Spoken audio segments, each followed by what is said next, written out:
میرے بیٹے انس میری ایک عظیم الشان سنت ہے، بڑی بھی نہیں کہا، بہت کہا ذالک من سنتی، میرے بیٹے میری ایک عظیم الشان سنت ہے، اگر تو نے اس سنت پہ عمل کر لیا تو تو جنت میں میرا ساتھی بن جائے گا۔ اور میرے رب کی قسم جنت بہت بڑی چیز ہے، پر نبی کے پڑوس کے سامنے بہت چھوٹی چیز ہے، بہت چھوٹی چیز۔ جنت مل جانا بھی بڑی بات ہے، لیکن جنت سے بھی بڑی بات ہے کہ آپ اپنے نبی کے دیوار کے ساتھ دیوار بنا لو، اس سے بڑی اور کیا چیز ہوگی؟ اور بڑی جگہ کے لیے زیادہ پیسے چاہیے، اور قیمتی جگہ کے لیے زیادہ پیسے چاہیے۔ جنت قیمتی ہے، جنت سے قیمتی وہ جگہ قیمتی جہاں میرے نبی کا پڑوس ہے، اور پڑوس سے قیمتی وہ پڑوس ہے جو دیوار کے ساتھ دیوار ہے۔ تو میں قربان جاؤں، میرے نبی نے کہا میرے بیٹے انس میری ایک عظیم الشان سنت ہے، میرے ایکسپریشن دیکھو، میرے الفاظ میں پریشر دیکھو، میری ایک عظیم الشان سنت، وَذَلِكَ مِن سنتی، یہ الفاظ میں آپ کا ایکسپریشن تھا، وَذَلِكَ مِن سنتی، بیٹے میری ایک عظیم الشان سنت ہے، وہ ہے اگر تو کر گیا تو یہ دیکھ ایسے ہوں گے ہم ایسے۔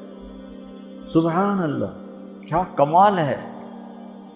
کہ وہ کیا ہے؟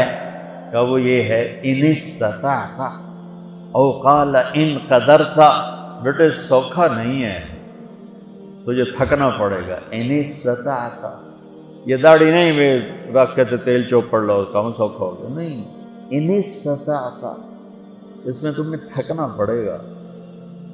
اگر بڑے گھر بنانے کے لیے تھکنا نہیں پڑتا، ان استطعت، بیٹے تمہیں تھکنا پڑے گا، ان قدرت، زور لگے گا تب جا کے کام بنے گا۔ اور اگلا سنو، ان تصبح و تمسی، اور ساری زندگی یہ زور لگانا پڑے گا۔ سبحان اللہ، ساری زندگی یہ زور لگانا پڑے گا، یہ ایک دفعہ کے کرنے سے ہو جائے گا، دوبارہ پھر اسی طرح شروع کرنا پڑے گا، پھر شروع، حتیٰ کہ تیری موت آئے گی اور تیری یہ جنگ جاری رہے گی، تو پھر آگے میں پھولوں کے ہار لے کے تیرے لیے کھڑا ہوں گا کہ میرا پڑوسی آ گیا، میرا پڑوسی آ گیا۔ واہ واہ، میرے بیٹے ان استطعت، کرنے میں زور لگے گا، ان تصبح و تمسی، میرے بیٹے ساری زندگی کرنا پڑے گا، ایک باری تے کافی نہیں۔ وہ کیا ہے؟ اب سنو، وَلَيْسَ فِي قَلْبِكَ غِشٌّ لِأَحَدٍ فَافْعَلْ، بیٹا اس دل میں دنیا کے کسی انسان کی نفرت نہ پیدا ہونے دیں۔ کیوں جی، سوکھا کام ہے؟ تہجد پڑھنا آسان ہے، پیدل حج کرنا آسان ہے، زکوٰۃ دینی آسان ہے، اور اس دل کو صاف کرنا بڑا اوکھا کام۔ جو یہ بچہ بچی کر گیا، بڑا بڑی کر گیا، امیر امیرن، غریب غریبن کر گیا، تو پھر خوشخبری کیا ہے؟ تمہارے نبی پھولوں کے ہار لے کے کھڑے ہوں گے، آؤ آؤ آؤ، میرا بیٹا آ گیا، میری بیٹی آ گئی، میری سنت کو لے کے آ گئی۔ ارے یوں گلے لگائیں گے اور سارے دکھ درد دور ہو جائیں گے۔ اس سنت پہ عمل کرنے والوں سے دنیا خالی ہے۔ اب اللہ کی قسم آپ کی زندگی حسین ہو جائے گی۔ دیکھو بچوں، جو صبر کرنے اور برداشت کرنے کا مزہ ہے وہ غصہ نکالنے کا مزہ نہیں ہے، جو سہ جانے کا مزہ ہے، پی جا ایام کی تلخی کو بھی ہنس کے ناصر، غم کو سہنے میں بھی قدرت نے مزہ رکھا ہے۔ اس نے یہ کہا میں چھوٹے پیودا میں بھی کر کے دکھاؤں، میں بھی دس کے دکھاؤں، میں مزہ چکھا دوں گا، میں تگنی کا ناچ نچا دوں گا۔ ارے تو خود ناچ لے، پھر دیکھ تیرا نبی کیسے تیرا استقبال کرتا ہے۔ اپنے دل کو آئیں گے نیگیٹو رویے، آئیں گے آئیں گے آئیں گے آئیں گے، صاف کرو صاف کرو صاف کرو صاف کرو، دھوتے رہو یہاں تک کہ موت آئے اور اللہ کی بارگاہ میں پہنچ اور سارے دکھ دریدر دور ہو جائیں۔ اس کے تائید میں ایک اور حدیث سن، میرے نبی نے فرمایا مجلس میں بیٹھے ہوئے مسجد میں، کہا کہ یہ جو دروازہ ہے نا اس سے ایک جنتی آنے والا ہے۔ تو لوگوں نے دیکھا ایک مدینے کے مقامی آدمی ذرا بوڑھے، وہ مسجد میں اندر آئے، داڑھی میں وضو کا پانی، ہاتھ میں جوتا، نماز میں شریک ہو گئے۔ اگلے دن آپ کی محفل تھی تو آپ نے فرمایا یہ جو سامنے دروازہ ہے اس سے ایک جنتی آ رہا ہے۔ تو سیم وہی آدمی اسی حالت میں انٹر ہوئے۔ اگلے دن ہوا تو آپ نے کہا اس دروازے سے جنتی آنے والا ہے۔ ٹھیک وہی آدمی اسی حالت میں انٹر۔ اس مجمع میں ایک صحابی بیٹھے ہیں، ان کا نام ہے عبداللہ بن عمرو۔ یہ 1,24,000 صحابہ میں ان کی ایک اسپیشلٹی ہے کہ یہ سب سے زیادہ عبادت کرتے تھے، سب سے اتنی عبادت کسی نے نہیں کی۔ ساری رات نفل پڑھتے تھے، سارے دن کا روزہ رکھتے تھے، اور دن رات میں ایک قرآن ختم کرتے تھے۔ کوئی ہمارے جیسا اول تو کر نہیں سکتا، کرے گا تو چوتھے دن پاگل ہو جائے گا، دماغ خشک ہو جائے گا، اور انہوں نے نبھا کے دکھایا۔ رات پوری تہجد، دن پورا روزہ، اور رات اور دن میں ایک ختم قرآن۔ اب ان کو خیال آیا کہ یہ بابا جی مجھ سے بھی زیادہ عبادت کرتے ہیں، جو ان کو یوں ڈائریکٹ جنت کی بشارت ملی اور مجھے نہیں ملی، تو میں دیکھتا ہوں یہ کون سی عبادت کرتے ہیں۔ کیا یہ ساری رات سجدے میں پڑے رہتے ہیں، رکوع میں کھڑے رہتے ہیں، قیام میں کھڑے رہتے ہیں، کیا کرتے ہیں؟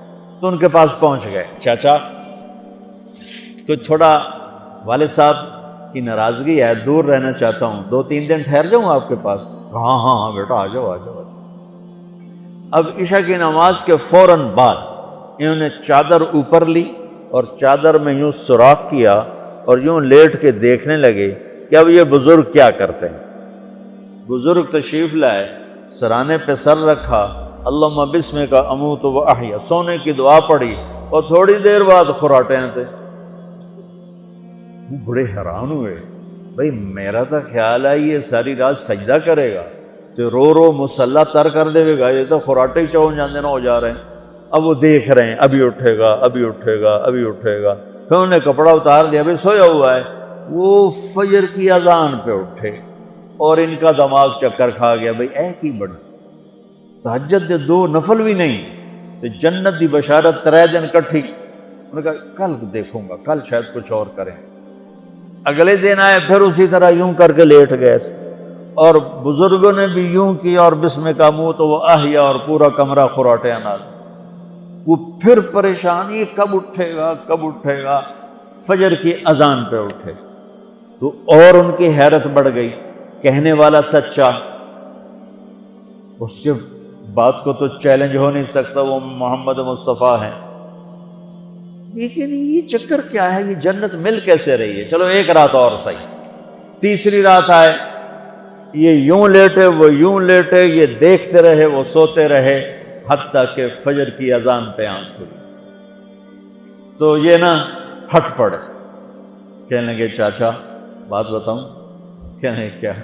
کہ میری کوئی جھگڑا نہیں تھا ابا سے، میں نے 3 دن مسلسل تیرے بارے میں سنا جنتی آ رہا، 3 دن تجھے اللہ کے نبی نے بشارت دی جنتی ہے جنتی ہے جنتی ہے، لیکن میں اس بات پہ حیران ہوں تو ساری رات سوتا رہتا۔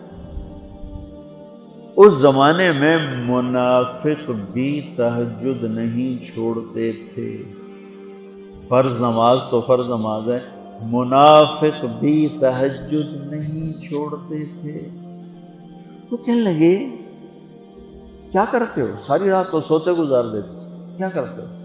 کہنے لگے بھتیجے جو تو نے دیکھا ہے یہی کرتا ہوں۔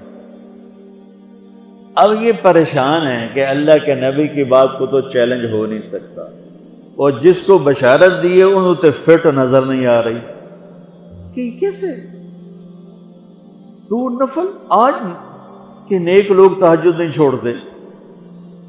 تو کہنے لگے اچھا چلو اللہ نے ایسا ہی، اللہ کی مرضی، اللہ کے نبی کی مرضی۔ یہ 4 قدم چلے تو آپ سننا، کہا بھتیجے ادھر آؤ، کہا بیٹا ادھر آؤ، آ گئے۔ کہنے لگے اب تو میں اصلی بات بتاؤں، اب تو میں اندر کی بات بتاؤں؟ ان کا کیا ہے کیا ہے؟ اب وہ تیار ہو گئے کہ یہ کہیں گے میں 3 دن بیمار تھا اس لیے میں اٹھ نہیں سکا، ورنہ میں تو ساری رات سجدے میں گزارتا ہوں، میں تو ساری رات روتے روتے گزارتا ہوں، تو 3 دن میں بیمار تھا، میرے پیٹ میں درد تھا، میرے سر میں درد تھا، تو میں اٹھ نہیں سکا، ورنہ تو دیکھتا تو حیران ہو جاتا میری رات کیسے ہوتی۔ کہتا ہاں جی جی جی۔ تو کہنے لگے مجھے دیکھو یہاں ہاتھ رکھا، کہ یہ جو دل ہے نا، دل، اس میں دنیا کی کسی انسان کی نفرت نہیں، اور جب اللہ کسی کو کوئی رزق دیتا ہے تو مجھے کبھی حسد نہیں ہوا، مجھے خوشی ہوتی ہے۔ تو ان کی جو باڈی لینگویج تھی نا، حیرت میں ڈوب کے وہ کہتے ہیں ہاں بات ہے سمجھ آ گئی، یہی سے انہوں نے ایسا نہیں کیا، وہ کہنے لگے ہاذا ہوا، اچھلے اپنی جگہ سے، ہاذا ہوا، یہ چاچا اب سمجھ میں آ گیا، سمجھ میں آ گیا، یہی ہے جو آپ کا سینہ اللہ نے پاک کر دیا ہے، اس پر آپ کو جنت ملی ہے۔ یہ صرف تہجد نفلاں تین سوکھی نہیں لبدی، یہ جو آپ کا سینہ پاک ہے۔ اب پہلی حدیث کے ساتھ جوڑو، میرے نبی نے فرمایا میرے بیٹے انس، میری ایک عظیم الشان سنت ہے کہ اپنے دل کو دنیا کے انسانوں سے، میرے بچوں سنو، یہ نہیں فرمایا مسلمانوں سے دل صاف رکھ، فرمایا پوری دنیا کے انسانوں سے دل صاف رکھو۔ یہ بچیاں کر لیں، آپ کر لو، میں کر لوں، یہ تمہارے استاد کر لیں، کوئی کر لے، میرے رب کی قسم بڑے بڑے عبادت گزار ان کی پرواز کو نہیں پکڑ سکتے، بڑے بڑے سجدہ کرنے والے اور رکوع کرنے والے نفلی ان کی پرواز تک نہیں پہنچ سکتے۔ ایک اس وجہ سے کہ یہ عظیم الشان سنت ہے، ایک اس وجہ سے کہ اس کے کرنے والے بڑے تھوڑے ہیں، ایک اس وجہ سے کہ یہ مشکل بہت ہے کہ آدمی کو خود ذبح ہونا پڑتا ہے تب جا کر یہ چیز ہاتھ میں آتی ہے۔ ایسے نہیں ہے